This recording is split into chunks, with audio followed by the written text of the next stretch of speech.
అయితే మంత్రి పొన్నం మాట్లాడుతున్నారు, లైవ్ చూద్దాం. బీసీలు గతంలో 34% రిజర్వేషన్ స్థానిక సంస్థల్లో ఉండే పరిస్థితి నుంచి honourable former chief minister feudalistic party అధినేత తెలంగాణకు సంబంధించిన బీసీలకు కాళ్లకు ముగుతాడేసి 2018 చట్టం ప్రకారంగా 50% లోపలనే తెచ్చినప్పుడు తిరిగి కేబినెట్ ఆర్డినెన్స్ మళ్ళీ 10వ తారీఖు 7వ నెల మేము ఆర్డినెన్స్ చేశాం. గవర్నర్ గారికి 14వ తారీఖు 7వ నెల పంపడం జరిగింది. గవర్నర్ గారు బిల్లుకు సంబంధించిన పత్రికలో వస్తున్నటువంటి అవాస్తవాలు దానికి సంబంధించి ఏం జరుగుతుందనేది మేము గవర్నర్ గారి దగ్గర నుంచి దాని వెంటనే ఆర్డినెన్స్ మేము అందులో ఎటువంటి అంశాలు లేకుండా 18/2000 చట్టం పంచాయతీరాజ్ చట్టంలో ఉన్నటువంటి 50% క్యాప్ ఎత్తేస్తూ ఆల్రెడీ 42% ప్రతిపాదనలు పంపబడ్డాయి. మీరే వాటిని ఆమోదించి గౌరవ రాష్ట్రపతి గారు పంపినారు కాబట్టి దాన్ని తీసేయమని వారికి విజ్ఞాపన చేసినాం. తప్పకుండా వారి దగ్గర నుంచి సానుకూలంగా ఆమోదం వస్తుందని వెయిట్ చేస్తాను. ఇదొక వైపు. మరొక వైపు హైకోర్టు ఎన్నికలు నిర్వహించాలే తేదీలను ప్రకటిస్తూ ఉంది. మరోవైపు కేంద్రం నుంచి రావాల్సిన బిల్లులు గ్రామ పంచాయతీల నిధులు పంచాయతీరాజ్ యాక్ట్ ప్రకారంగా రావడం లేదు. ఇటువంటి పరిస్థితుల్లో మా ప్రభుత్వం ఇచ్చిన మాటకు కట్టుబడి ఉండాలి. మా నాయకత్వం కూడా ఢిల్లీలో ఒక మాట ఇచ్చిన తర్వాత దాని ప్రకారంగా అమలు జరుపుతూ ముందుకు పోవాలనే ఆలోచనతోటి ఇటీవల ఢిల్లీ వెళ్ళినప్పుడు కానీ, రాష్ట్ర శాసనసభలో చర్చ జరిగినాడు కానీ, క్యాబినెట్లో జరిగినాడు కానీ అందరం ముక్త కంఠంతో ప్రతి ఒక్కరు కూడా ఈ అభిప్రాయం స్పష్టంగా ఉన్నాం. రాష్ట్రపతి గారు ఇంకా కేంద్రం జోక్యం చేసుకొని ఆమోదింపజేయండి రాష్ట్రంలో ఉన్న బీజేపీ నాయకత్వానికి, కార్యకర్తలు సహా అందులో ఉన్నటువంటి బీసీల ప్రాతినిధ్యం వహిస్తున్నటువంటి అరవింద్ గారు, బండి సంజయ్ గారు, ఈటల రాజేందర్ గారు, కృష్ణయ్య గారు, లక్ష్మణ్ గారు, 5 బీసీ ఎంపీలు ఉన్నారు, పాయల్ శంకర్ గారు, వాళ్ళందరూ కూడా అడుగుతా ఉన్నాం రాష్ట్రపతి గారి దగ్గరనే దాన్ని తొందరగా చేయించుకొని రండి అని. అది కాక రామచంద్రరావు లాంటి వాళ్ళు విమర్శ చేస్తా ఉన్నారు. అసలు దానికి సంబంధించి వ్యతిరేకంగా మాట్లాడుతూ ఉంటుంటే నేను ఎక్స్పెక్ట్ చేసిన మేమందరం కూడా బీజేపీ లీడర్షిప్, బీసీ లీడర్షిప్ దాన్ని ఖండం చేసి బలైన వర్గాలకు మద్దతు ఇస్తాను. గతంలో మేము కేశవరావు గారు 2 చేతులు ఇచ్చి దండం పెట్టినాడు. శ్రీహరి గారు, నేను, సురేఖక్క, మహేష్ గౌడ్ గారు అందరం అనేక సందర్భాల్లో గౌరవ శాసనసభ్యులు, బలైన వర్గాలు, ఎంపీలు అందరం కూడా తెలంగాణలో ఆనాటి తెలంగాణ ఉద్యమం లాగా ఒక స్ఫూర్తిదాయకమైనటువంటి బలహీన వర్గాలకు సంబంధించిన అవకాశం వస్తుంది. మనకు 1947లో స్వతంత్రం రాలే, 48లో మనం భారతదేశంలో విలీనమైనాం. దాని తర్వాత మళ్ళీ ఇవాళ 2 రోజుల తర్వాత మనకు ఒక అవకాశం వస్తుంది అని అందరూ కూడా తెలంగాణ ఏర్పడ్డ తర్వాత బలహీన వర్గాలు తెలంగాణ ఏర్పాటుకు ఉద్దేశమో 90% పైన ఉన్న ఎస్సీ, ఎస్టీ, బీసీ మైనార్టీలకు సంబంధించినటువంటి స్టేట్ గా ఉన్నటువంటి తెలంగాణలో వారికి న్యాయం జరపాలనే ఈ ప్రక్రియలో రాజకీయ పార్టీలు అసేహితంగా వ్యవహరిస్తూ ఉన్నాయి, నిజాయితీగా ఉండలేవు. శాసనసభలో బిల్లుల మద్దతు చెప్పారు, ఢిల్లీకి వచ్చినప్పటికీ మోకాలడ్డం పెడుతున్నారు, కడుపుల కత్తులు పెట్టుకొని అలుముకొని చంపాలని ప్రయత్నం చేస్తున్నారు, రాజకీయంగా బదనాం చేసే ప్రయత్నం చేస్తారు. అయినా కాంగ్రెస్ పార్టీ కట్టుబడి ఉంది. అందుకే గౌరవ ముఖ్యమంత్రి గారు కేబినెట్ కూడా నిర్ణయం చేసినాం. ఆగస్టు 5, 6, 7 3 రోజులు గౌరవ ముఖ్యమంత్రి గారు అపాయింట్మెంట్ అడుగుతా ఉన్నారు. గౌరవ పార్లమెంటు ప్రతిపక్ష నాయకులు అపాయింట్మెంట్ అడుగుతారు. గౌరవ రాజ్యసభ ప్రతిపక్ష నాయకుడు కూడా రాష్ట్రపతి గారు అపాయింట్మెంట్ అడిగి దేశంలో ఉన్నటువంటి కాంగ్రెస్ పార్టీ మిత్రపక్షాలతో సహా 100 మంది ఎంపీల పైన, రాజ్యసభ సభ్యులతో సహా తెలంగాణలో ఉన్నటువంటి ప్రతి శాసనసభ్యుడు, శాసనమండలి సభ్యుడు,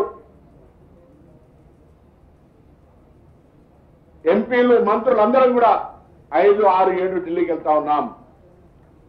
తెలంగాణలో ఉన్నటువంటి బీసీ మేధావులు, బీసీల నాయకులు, కుల సంఘాల నాయకులు ఆనాడు ఏ జాయింట్ యాక్షన్ కమిటీ వేసుకొని తెలంగాణ ఉద్యమం కొరకు పోరాడినో ఇవాళ ఇది ఒక కీలకమైనటువంటి దశ. గ్రామీణ ప్రాంతాల్లో మనకు వచ్చేటువంటి 42% రిజర్వేషన్ కాపాడుకోవడానికి, అమలు చేసుకోవడానికి ఒక అవకాశాన్ని వినియోగించుకునే బాధ్యత క్షేత్రస్థాయిలో ఉన్నటువంటి అన్ని కుల సంఘాలది, బీసీ సంఘాలది, బీసీ మేధావులది. మా చిత్తశుద్ధితో మేము ఉన్నాం. ఎక్కడ కూడా 1% డివేట్ కాకుండా మా ముఖ్యమంత్రి గారు అనేక సందర్భాల్లో ఎన్ని విమర్శలు వచ్చినా ఎవరిని చెప్పినా ఉప ముఖ్యమంత్రి గారు, సబ్ కమిటీ చైర్మన్, పిసిసి అధ్యక్షులు అందరూ కూడా టోటల్ క్యాబినెట్ మా నాయకత్వం రాహుల్ గాంధీ గారు మాట ఇచ్చినారు, దాన్ని అమలు చేయాలనే చిత్తశుద్ధితో పోతా ఉన్నాం. అందుకే 5, 6, 7 నాడు అందరినీ రమ్మని కోరుతా ఉన్నాం. ప్రతి బీసీ బిడ్డ 42% రిజర్వేషన్ ఆకాంక్షించే వాళ్ళందరూ ఢిల్లీకి రమ్మని కూడా కోరుతా ఉన్నాం. ప్రజలందరూ వస్తా ఉన్నారు. బీసీ సంఘాల ప్రతినిధులు, మేధావులు కూడా రండి. ఆర్గ్యుమెంట్ ఎలా 50% గ్యాప్ గురించి మాట్లాడే రామచంద్రరావు న్యాయవాది, ఇందిరా సహాని కేసులో స్పష్టంగా ఆర్గ్యుమెంట్స్ లో ఉన్నాయి. ఎప్పుడైతే ఎంపారికల్ డాటా ఉంటుందో states can go move ahead అని చెప్పినారు. రాష్ట్రాలు స్వయంగా ముందుకు పోవడానికి అవకాశం ఉంది. మేము ఇలా ఊరికేనే వట్టి వేగ్గా మాకు ఇంత శాతం కావాలని అడుగుతలేదు. రాష్ట్ర ప్రభుత్వం 150 ఇండ్లకొకటి కూడమి చేసుకొని అన్ని రకాల చర్యలు తీసుకొని సమగ్రంగా కొంతమంది మిస్ అయినట్టు ఎక్కడ కూడా లీగల్ గా పొద్దున ఇబ్బంది జరగద్దని మా పేర్లు నమోదు చేసుకోలేదని విమర్శలు వస్తే బీసీ మేధావుల ఆలోచన సలహా మేరకు మరొకసారి రెండవసారి ఆన్లైన్ కానీ, మండల కార్యాలయాల్లో, ప్రజాసేవా కేంద్రాల్లో కానీ, లేదా మిస్డ్ కాల్ ఇచ్చే టోల్ ఫ్రీ నెంబర్ ద్వారా కానీ మేము మళ్ళీ నమోదు చేసుకున్నటువంటి సంఘటన. అందుకే ఇంత పారదర్శకంగా కామారెడ్డి డిక్లరేషన్ నుంచి ఇవ్వాలని జరిగిన కేబినెట్ దాకా 1% కూడా మా చిత్తశుద్ధిని ఎవరు శంకించేటువంటి పరిస్థితి లేకుండా Congress is for social justice, champion social justice, సామాజిక న్యాయానికి కాంగ్రెస్ సోషల్ జస్టిస్. అందుకే మరొకసారి ఇలా కేబినెట్ ఏకగ్రీవంగా ఇందుకు సంబంధించిన అంశాలన్నింటినీ డిస్కషన్ చేసింది విపులంగా. రాష్ట్రపతి గారి దగ్గర గత 30 మార్చి నాడు పోయినటువంటికి సంబంధించి బిల్లు దాటిపోతా ఉంది సమయము. ఒకవైపు కోర్టు తీర్పు ఎన్నికలు జరపమని, మరొకవైపు స్థానిక సంస్థల నిధులు లేక ఇబ్బంది పడుతున్నటువంటి పరిస్థితుల దృష్ట్యా గౌరవ రాష్ట్రపతి గారిని మళ్ళీ ప్రజాప్రతినిధులు అందరం వెళ్ళి వేడుకుంటా ఉన్నామమ్మా, ఈ బిల్లుకు తొందరగా ఆమోదం ఇవ్వండి. 50% క్యాప్ అనేది ఎప్పుడో ఈడబ్ల్యూఎస్ స్కీమ్ తర్వాత వెళ్ళిపోయింది. ఇవాళ కూడా రాష్ట్రంలో 29 బీసీ, 15 ఎస్సీ, 10% ఎస్టీతో 64% నడుస్తా ఉంది. కాబట్టి ఇదంతా కూడా క్యాప్ అనేటువంటిది ఒకసారి ఓపెన్ అయిన తర్వాత దానికి there is no limit. Empirical data ఉన్న తర్వాత ఎంపైరికల్ డాటా బేస్డ్ మీద పోవాలని ఇందిరా సహాని కేసుతో పాటుగా ఈడబ్ల్యూఎస్ ఆర్గ్యుమెంట్ లో కూడా ఉంది. కాబట్టి దయచేసి ఇందుకు సంబంధించి సహకరించండి. తప్పకుండా 5, 6, 7 అన్ని రాజకీయ పార్టీల 15 వర్గాల ప్రజలకు, అన్ని ప్రజాప్రతినిధులకు అన్న ఇర్రెస్పెక్టివ్. నిన్నేదో ఎవరో కిషన్ రెడ్డి గారు, ఆయన ఏదో రామచంద్రరావు లేకపోతే ఇంకొక రఘునందనరావు ఉండి ఎవరికో బీసీలకు ఏదో ఇవ్వమంటే మేము అన్నా కానీ ఎవరి పదవులకు మీకు ఇబ్బంది లేదు. కిషన్ రెడ్డి గారు మీరు మంత్రిగా ఉండండి, మాకు సహకరించండి. ఇది ఎవరికి వ్యతిరేకం కాదు. ఇది ఎవరికి అగెన్స్ట్ గా మేము ఎవరు హక్కులో ఎవరు కూర్చునో కూర్చుకునేది కాదు. ఇది స్వాతంత్రం వచ్చిన తర్వాత 47లో ఎస్సీ ఎస్టీలకు కాన్స్టిట్యూషనల్ స్టేటస్ వచ్చింది కాబట్టి వాళ్ళకి రిప్రజెంటేషన్ ఉంది. బీసీలకు లేదు. చట్టసభలకు కావాలని చాలా రోజులు కృష్ణ అడుగుతాడు. కృష్ణ మౌనంగా ఉండద్దు అన్నంటే గౌరవం కానీ మౌనంగా ఉండేటువంటి పరిస్థితులతో మీరు నాయకత్వం వహించండి. రేపు 5, 6, 7 ఢిల్లీలో మీ పార్టీ వాళ్ళని ఒప్పించి 5 ఎంపీలను తీసుకురండి, అడగండి. మొన్న ఢిల్లీ వెళ్ళినప్పుడు కూడా పార్లమెంట్ సభ్యులందరినీ కూడా ఈవెన్ మొత్తం సమావేశంలో అందరం కూడా ఉంటే ఇంత పెద్ద ఎంపైరికల్ డాటాతో సహా ఇంత పారదర్శకంగా జరిగినటువంటి ఈ యొక్క అంశాన్ని దేశానికి రోల్ మోడల్, దాన్ని అమలు చేయాల్సిందే కేంద్ర ప్రభుత్వం స్పష్టంగా మా పార్టీ తరఫున, ప్రభుత్వం తరఫున అన్ని రకాలుగా మేము ముందుకు పోతున్నప్పుడు దీనికి నడిచేటువంటి కాళ్ళను అడ్డం కట్టేబెట్టినట్టుగా కడుపులో కత్తులు పెట్టుకొని విషయం చెప్పే విధంగా వ్యవహరించద్దు. అందరూ రాజకీయ పార్టీలు, శాసనసభలు అందరూ ఏకగ్రీవంగా ఆమోదించినారు. దీన్ని ముందుకు పోవడానికి ఇంకా ఈ సాంకేతికంగా ఏదైనా సలహా సూచనలు ఉంటే మీ ముగ్గురం కూడా మీ దగ్గరికి రావడానికి సిద్ధం. మాకు ఎటువంటి భేషజం లేదు. మాకు ఈ 42% బిల్లు ప్రజాస్వామికంగా స్థానిక సంస్థల్లో బీసీల రాజకీయ ఎదుగుదలకు ఉపయోగపడాలనేటువంటి ఆకాంక్ష తప్ప దాని కొరకు అందరూ సహకరించాలని మరొకసారి కోరుతాను.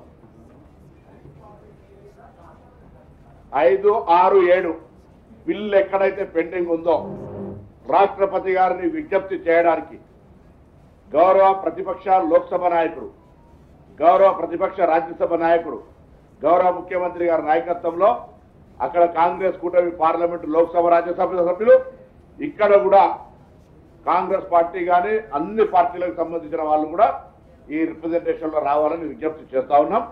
5 నాడు 6 నాడు 7 నాడు మంగళ బుధ బేస్తా సోమవారం నాడు ముందు ప్రిపరేషన్గా మేము వెళ్ళి అక్కడ ఈ ప్రాసెస్ అంతా వర్కౌట్ చేస్తాం. నేను ఈ ప్రజాప్రతినిధులందరితో పాటుగా మేము ముగ్గురం కూడా బలిన వర్గాల ప్రతినిధులుగా తెలంగాణ రాష్ట్ర ప్రభుత్వం పక్షాన కేబినెట్లో విపులంగా చర్చ చేసినటువంటి దాని ప్రకారంగా ముఖ్యమంత్రి గారు 5, 6, 7 ఢిల్లీకి పోయి నిర్ణయం ప్రకటించిన తర్వాత బీసీ సంఘాలందరూ కూడా ఆహ్వానం ఇస్తా ఉన్నాం. మీ బాధ్యత, ఇన్ని రోజులు మీరు ఈ సంఘాల పేరు మీద బీసీల అభ్యున్నతి కోసం కొట్లాడిర్రు. ప్రభుత్వం మీ ఆలోచనకు అనుగుణంగా ముందడుగేస్తుంది. దీన్ని అమలు చేసుకొని కాపాడుకునే బాధ్యత మాకంటే ఎక్కువ మీ మీద ఉంది.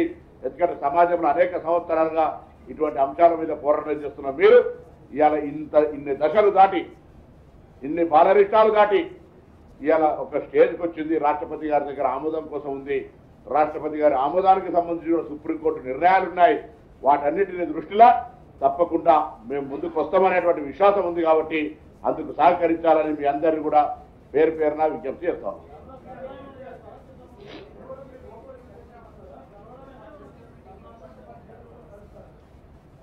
సామధాన భేద దండ ధర్నా చేస్తారని ముందే మేము పోయి 5, 6 ఏళ్ళు 3 రోజులు పెట్టుకున్నాం.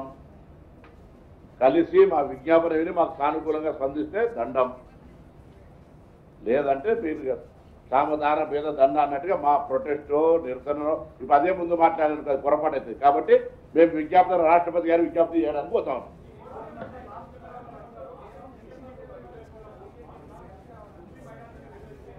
పొద్దున్న లేస్తే దానికి అడ్డం పెట్టి పక్కన ఆంధ్రప్రదేశ్లో తీయమనండి, గుజరాత్లో తీయమనండి, మహారాష్ట్రలో తీయమనండి. ఎందుకు దానికి కారణం అడ్డం పెట్టి చేతగాక శాసనసభలు ఆమోదించక ఈ టైం లేదా?